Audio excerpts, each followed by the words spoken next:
Have you ever said yes when you wanted to say no just because you were afraid of disappointing someone? Or stayed quiet when something important needed to be said? Or found yourself worrying more about whether someone else was upset with you than about what you were actually feeling? If so, you may have been choosing approval over authenticity. And I'll tell you, most of us do it a lot more often than we realize. So I love to read, and the work of Dr. Gabor Mate has been really influential to me. He's written and spoken about this powerful tension between two very human needs. The first being attachment, and the second, authenticity. So, attachment is our need for connection, to be close to other people, for belonging, for emotional safety. And because we're born helpless, we need relationships with other people. We need to fit in and belong in order to survive. And authenticity is our ability to know what we feel, to know what we need and what's important to us, what we value, and what is true for us. And both authenticity and attachment are important. They both matter. We need this connection and we're wired for relationships with others, but we also need to have a connection and a healthy relationship with ourselves in order to be authentic. So the difficulty comes in, especially early in life, if authenticity seems to threaten the attachment that we have with others, then many of us learn to give up parts of ourselves in order to stay connected so that we get the care that we need. Another psychologist that I'm a big fan of is Carol Gilligan, and she did research on girls and women, and she concluded that too often they would go out of relationship with themselves in order to stay in relationship with others. If being honest, angry, sad, or needy in any way seems to put love or belonging at risk, then we may learn to hide those parts of ourselves. And not because we're weak, and certainly not because we're fake, but because staying connected feels essential. And again, as babies and children, it is essential. So, of course, over time, we adapt. We become pleasing. We learn how to be agreeable. We become helpful. We work hard to achieve. We try to be low maintenance. And we become very good at sensing what other people need. Sometimes we become so good at sensing everyone else that we lose touch with ourselves. Now, as adults, this can show up in very ordinary ways. For example, we say yes when we really want to say no, or we agree to something before we've even given ourselves a chance to think. Or maybe we stay quiet when something important needs to be said. Or at times we over-explain because we're afraid that someone will be disappointed. And then there are times that we avoid a difficult conversation because we don't want anyone to be upset with us. And then other times when we're taking responsibility for other people's feelings. In general, we become very good at trying to keep the peace, even when we don't actually feel peaceful inside. And now, on the outside, to others, this can look like kindness. It can look like we're being easygoing or super responsible or thoughtful or flexible or being really generous or loving and caring. At times, it is those things, but sometimes underneath all of that, there is something else happening. Sometimes we are not freely choosing kindness. We're just trying to avoid disapproval. And sometimes we're not freely choosing generosity. We're just trying to avoid guilt. And sometimes We're not keeping the peace because we feel grounded and compassionate. We're keeping the peace because conflict feels too threatening. And so this is where Gabor Mate's framework can be so helpful, because it helps us ask things like, am I choosing this from authenticity, or am I choosing this because I'm afraid of losing approval, closeness, or belonging? Am I saying yes because I truly want to, or because I'm afraid of what will happen if I say no? Am I being kind, or am I abandoning myself? And I want to be really clear. This is not about blaming ourselves. These patterns usually began as intelligent adaptations for survival. If you learned that love came through being helpful, naturally you would become helpful. If you learned that conflict was unsafe, you become agreeable. And if you learned that your needs were too much, you might become low maintenance. If you learned that achievement brought you approval, then you'd become high achieving. And if you learned that other people's moods determined your safety, you would become very good at reading the room. So, safe to say that these strategies may have helped you belong. They may have helped you feel safe. They may have helped you maintain important relationships. But what protects us at one stage of life can be a limitation at another. Because the cost of constantly choosing approval over authenticity can be high. Every time we ignore what we feel, something inside us gets quieter. Each time we say yes when we mean no, resentment can build.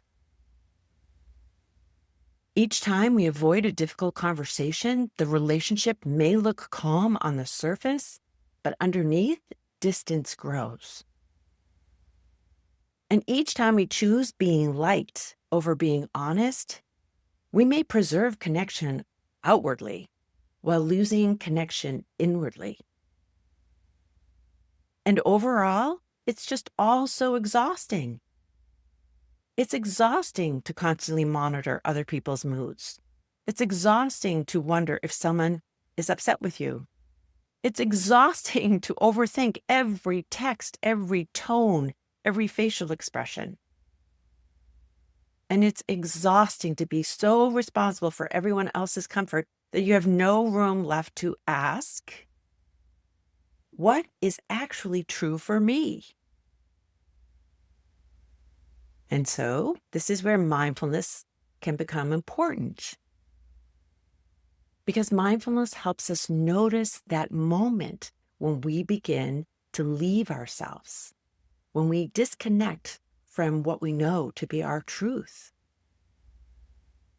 And mindfulness encourages us to pause and ask, what am I feeling right now? What do I need right now? Am I saying yes from generosity or from fear? Am I staying quiet because this is not the right time to speak, or because I'm afraid of disappointing someone? And these are not always easy questions, but they are powerful questions. Because when we begin to notice this pattern, there's the opportunity to create a little space, that little space that I talk about so much. And that's important because in that space is where we have more choice. Now, we won't have instant confidence and it won't always feel good, but we will start to find a little more freedom. Freedom to pause before automatically agreeing, freedom to say things like, let me think about that and I'll get back to you. Or, I wish I could, but I can't. Or maybe just, that doesn't work for me. And when you see things differently, you might even say things like, I care about you and I have a different point of view. We can find ways to be kind without being dishonest because authenticity, it doesn't have to be harsh. I think sometimes when people hear the word authenticity, they imagine bluntness. They imagine saying whatever they think, whenever they think, without having to consider the impact. But that is not what authenticity means. And authenticity does not mean we stop caring about other people. It means we stop abandoning ourselves and what's true inside of us. It means that we include ourselves in the conversation. Authenticity means we respect our own limits and allow ourselves to have needs, preferences, boundaries, and feelings. And it means we are willing to be honest with kindness. So for many of us, this is going to take time and practice.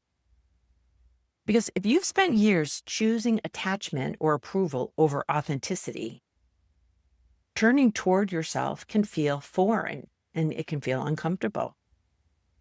And saying no might actually make you feel guilty, even though you've done nothing wrong. And being honest can bring up anxiety. Setting a boundary can feel physically uncomfortable.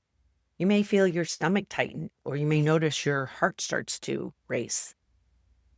And of course, the mind is always eager to start generating sometimes unhelpful thoughts, such as, well, what if they get really upset? Or what if everybody starts to think I'm difficult? Or what if I disappoint them? And this is where we can bring a little mindfulness to our body. When you start to feel heated up because you're uncomfortable or anxious, then you can just pause. You can try to orient yourself and feel your feet on the floor. Take a few deep breaths. And then we can remind ourselves, guilt doesn't always mean we've done something wrong. Anxiety doesn't always mean that we're not safe. Sometimes discomfort simply means we are practicing a new way of being, a way that allows us to stay connected to others without losing the connection to ourselves. And I think this is especially important for people who are caring, conscientious, responsible, and high achieving. Because if you're used to being the one who holds things together, or the one who anticipates needs, or the one who gets things done, it can be hard to step back and ask, what about me? What do I need? What is my limit?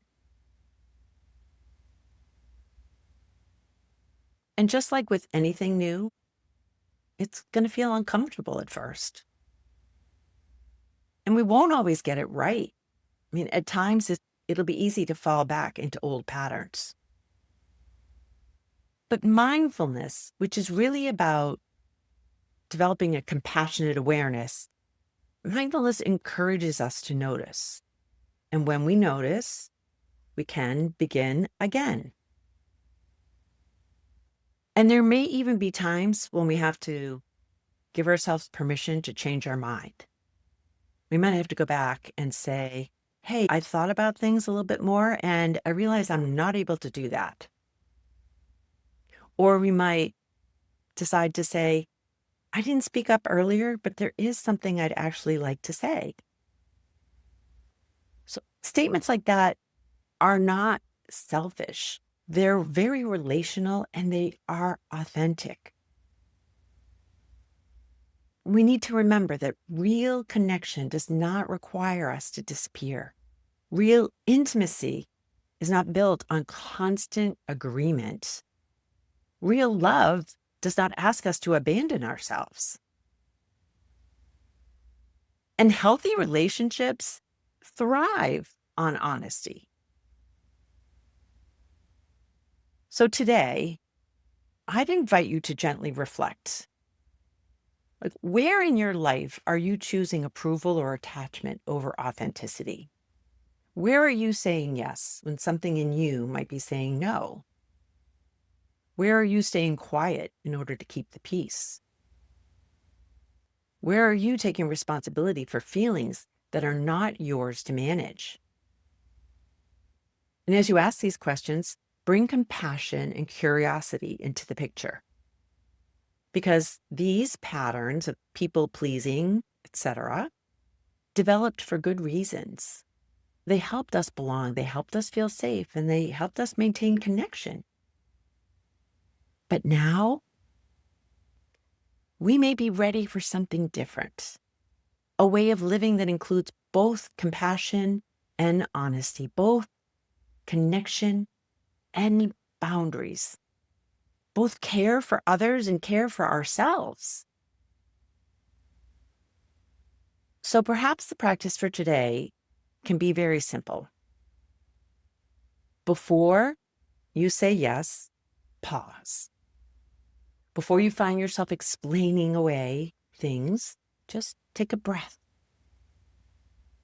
Before you abandon yourself, ask, what is true for me? What do I need in this situation? And how could I be kind and honest? As always, thank you for being here. And if this video was helpful, I hope you'll subscribe and return for more conversations about mindfulness, psychology, self-compassion, and living with greater awareness and intention. I'll see you in the next video.